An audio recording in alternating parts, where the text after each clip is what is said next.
রান্না করতে করতে যদি পটি পেয়ে যায়, কি যে জ্বালা। না পারি অফ করতে, কমিয়ে দিয়ে চলে গেছি, ব্যাস।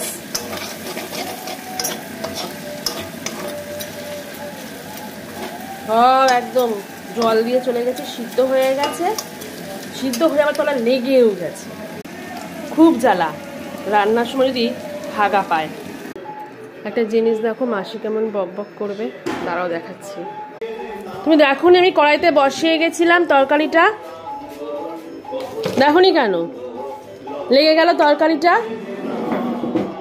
তোমাকে বলছি, তরকারিটা বসিয়ে গেছে, দেখোনি কেন?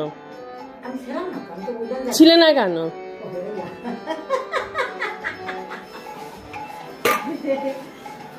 হলে বক বক বক বক করতো। আজকে মুখটা ভালো, পোড়া গন্ধ পেয়েছিল।